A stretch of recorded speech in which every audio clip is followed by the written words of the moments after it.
All right, here we are, Impact and Influence Radio right here on Opera, and today's broadcast is brought to you by Blinds of Sacramento, Sacramento's complete solution window covering experts.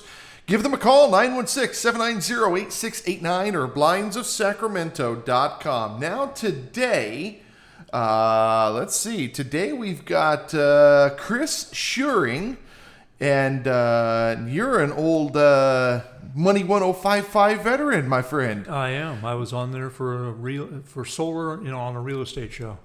What show was that? Real Estate Insider? Yep. With what was her name?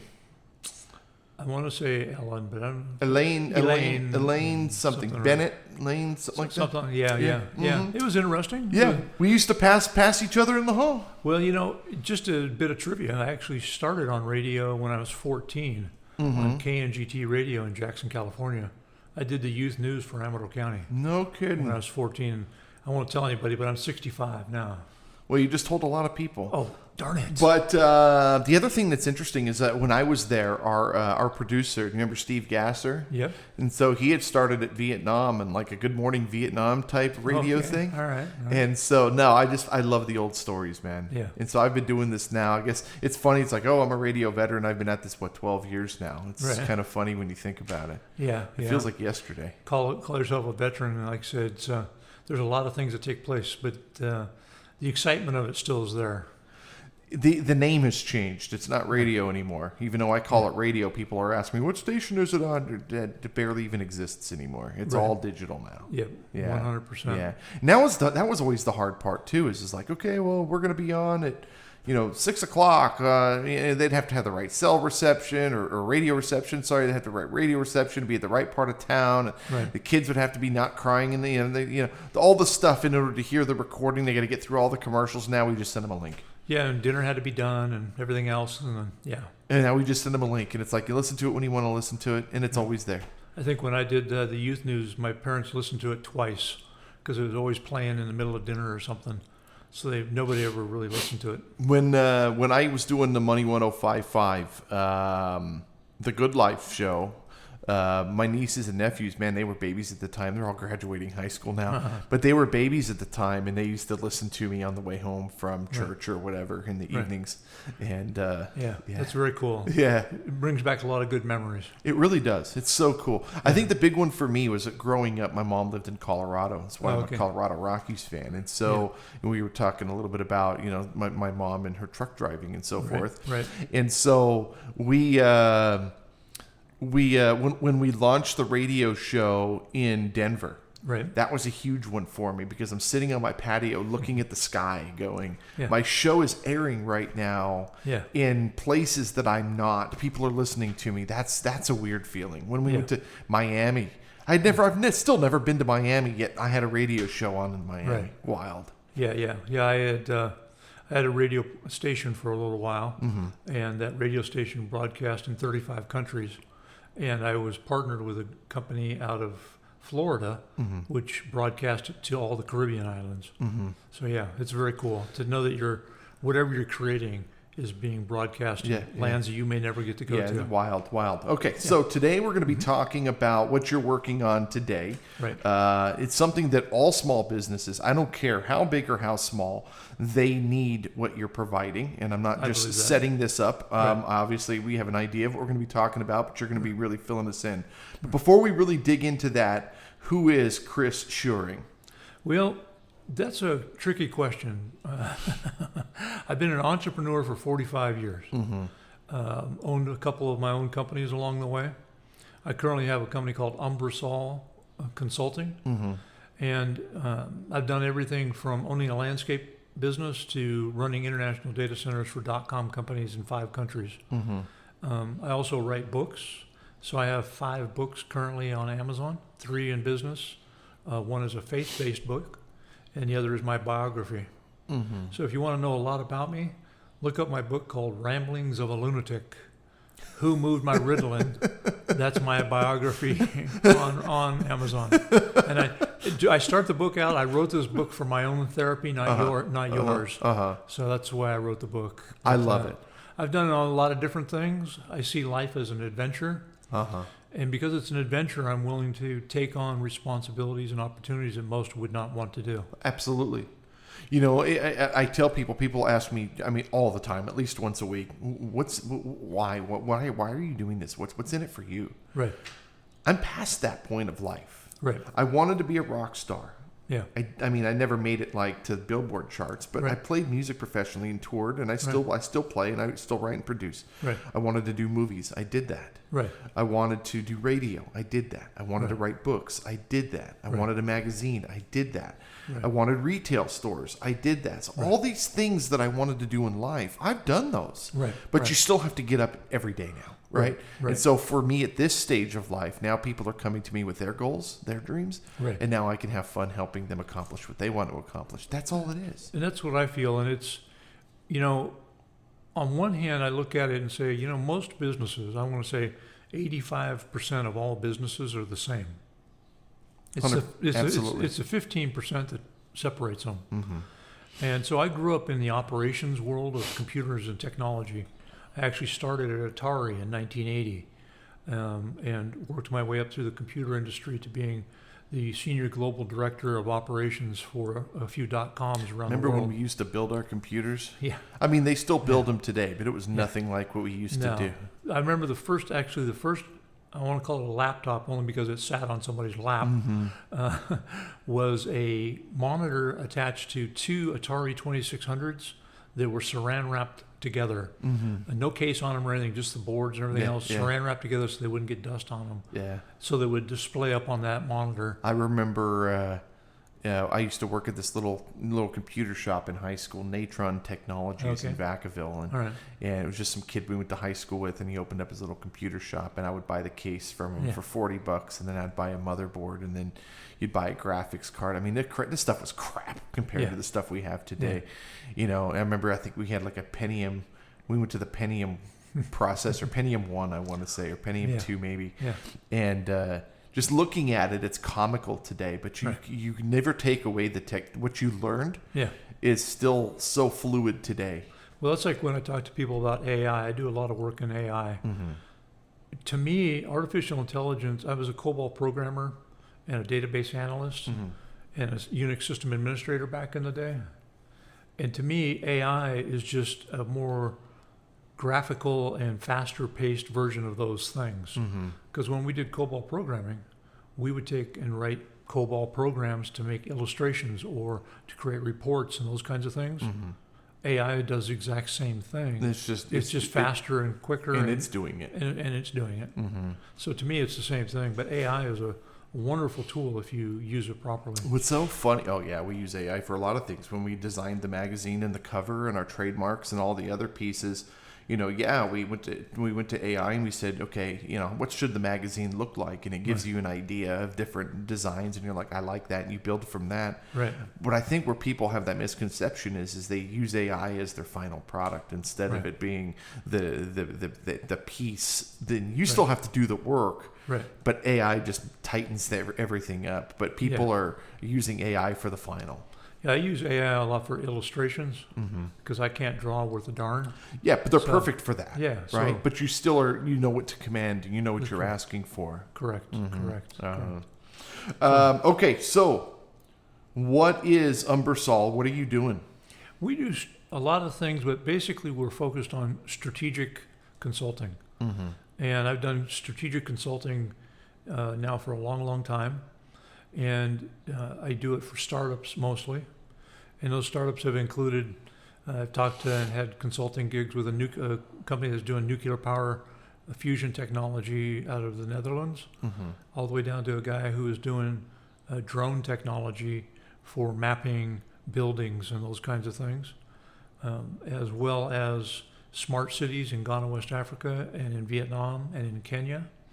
And taking a look at those types of opportunities and looking outside the box. So when people ask me what did I ever do to look outside the box, I tell them I burnt the box decades ago and scattered its ashes in the woods. So I try to ask the questions that nobody else does and find out where they're missing opportunities within their business and how they can use those opportunities to grow. It's a very interesting idea because I'm a think outside the box person, very, very much so. Right. Not just piggybacking on what you say, but my philosophy is if everyone is over here, go over there. Correct. Do exactly the opposite of everybody else. Yeah, and you'll find yourself in your own space. Agreed. And as we had mentioned before, the challenge is sometimes a entrepreneur seeking innovation looks at what they're doing in the innovative space, and they're really good at that, but they're not looking at things outside of that myopic vision. Case in point, the guys with the drones, they were doing a great job, but they were collecting an inordinate amount of data and storing that data, but they weren't looking to how to use that data to be able to leverage financing within their company and create multiple revenue streams. If you're going to collect all the data on a particular building, you should take that data and utilize it. Well, a prime example is the Roomba vacuum. Yeah. The Roomba vacuum, yes, the Roomba is going through and cleaning your vacuum, but at the same time it's mapping out. And everything. Then they're using that data for whatever they're using that data for. Right. And, when I started at Atari, we had a division in the company called Management Information Systems. That's what they used to call it. And I learned early on that data had value. And that data had value, but most people didn't look at it outside of what the data was created for, right? So like when I look at doing a smart city for a country, I look at how much data are we going to trap? And what can we use that data for to do marketing, to do growth, sales, mapping of future business, mapping of how the city is actually going to be utilized, all those kinds of things. And most people don't think that way. They think, well, I'm going to build a road. And people are going to drive down the road, and when the road's done, I'm done. We should be collecting data on everything that drives down that road.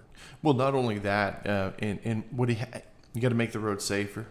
You got to your stoplight system. Right. There has to be some sort of cycle. Otherwise, you're going to end up creating traffic when you're trying to not have traffic. There's a million ways. Why are you so passionate about this space? And then how are you integrating that passion into helping small businesses, the people that we're working with? Well, my passion comes from the fact that I like to keep myself active. I like to keep my brain active.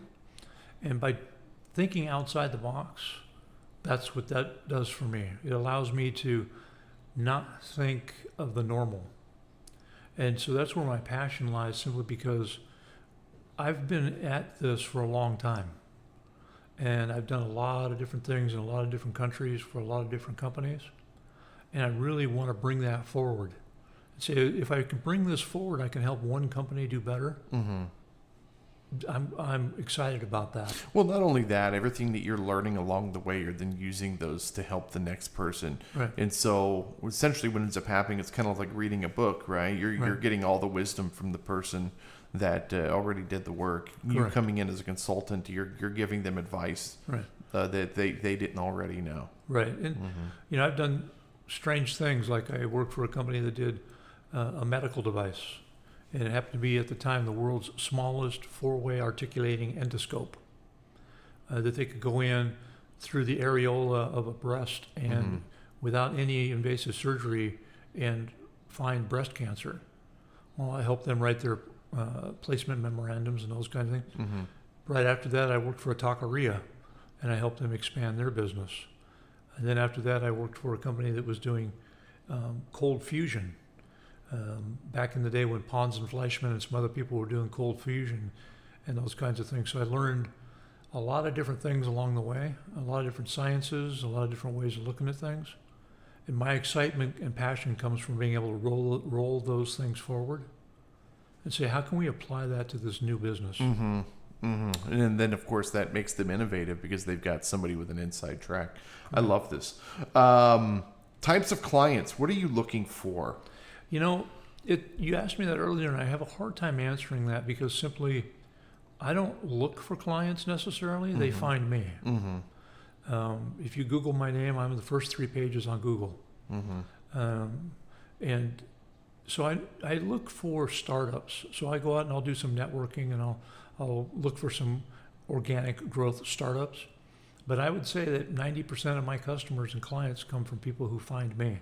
That's funny. Our website, when I show you our platform, you haven't really, I mean, you went to the website for a moment to get scheduled, but unless you really, really poked around and saw what we're doing, there's no contact information on there. Right. People are going, why? You have an advertising page, but there's no way for people to contact you. Yeah. I don't want you to advertise. Right. I want to know who you are before you start coming on board. And we've had people sign up for the membership, and we immediately just refund them their money. They're not who we're looking for. And I've done probably in the last... I know that sounds terrible, but I think it's very important for your business. Well, the challenge is, I think today, is everybody's out there scratching with the same chicken feed to find the customer. Mm-hmm. And customers get weary of that, sales weary of that. Well, look at what social media is doing. You can't do anything on social media anymore. It's all an ad. So why even be on social media? Right. Yeah, agreed. And so that's... My business improved when I got off of social media. Think about that. Yeah. I quit giving my phone number out. My phone doesn't ring when you call me unless you're already in my phone. I don't give my email address out. And I have no social media, and my business increased. Yeah. Gee. Well, and it becomes a lot more selective that way, right? Mm-hmm. So I got a company right now courting me to do some stuff, strategic things for them, and that kind of thing. And they're going to probably, if I get engaged with them, they'll probably occupy 80% of my time. But they're also going to pay me six figures almost a month to do that. So I don't need to go out and find customers. Because it might be a year or two before you get the next good client. But by then... Look at all the experience and more education I'll have. And you have reserves. And I've been on probably in the last 3 years, I've probably been on no less than 30 podcasts. Mm-hmm. So I've been on all kinds of different media and those kinds of things. And so when I do this like we're doing today, it'll generate stuff. Not that I'm looking for that as the purpose. Correct. Sometimes I just like to talk. Well, I get bored. Like really, really easy. So I've always got to occupy myself and occupy my time. If I'm not doing something, man, I'm just like, I got to be doing something with my life. Right. I mean, clearly I'm doing stuff with my life, but I sit there and I'm just like, I can't sit here for 5 minutes. Well, that's why I write books. So my next book will be out at the end of this month. Mm-hmm. It's called Decisions Under Pressure, and it's based on The Art of War by Sun Tzu. So I took the entire book of Sun Tzu's Art of War, and I'm rewriting it for today's business person. Mm-hmm. I've done about 36 or so books of my own, and then about another 35 for other people. Right. And it's a wonderful asset. It's a wonderful asset. You just have to use it. It's good for my brain. I'll show you how to promote it. There's a really couple of really great ways to promote. And it's a lot easier than you think. Right. And I can help you sell a lot of books. Cool. Yeah, cool. Very simple. Chris Schuring, 916-276-7091. I'm dyslexic as hell these days, so let me make sure that I've got that right. Let me pull it up here. You did. 916-276-7091. Umbrisol. And anything you want to add before we get out of here, man? You know, I just want to add that if somebody's doing innovation, don't let anybody talk you out of it. 100%. Everyone told me the magazine wouldn't work. Now they're wondering, how do I get involved in it? And I'm saying, sorry, you're not ready. Right. You know, I always think about the guy who invented the little plastic tip on your shoelaces. Mm-hmm. He made millions. Iglet. Yep. I know a guy who invented the first cloth surgical mask, made millions. Mm-hmm. It doesn't have to be grandiose and world-changing and those kinds of things. But if you're thinking about innovation, do it.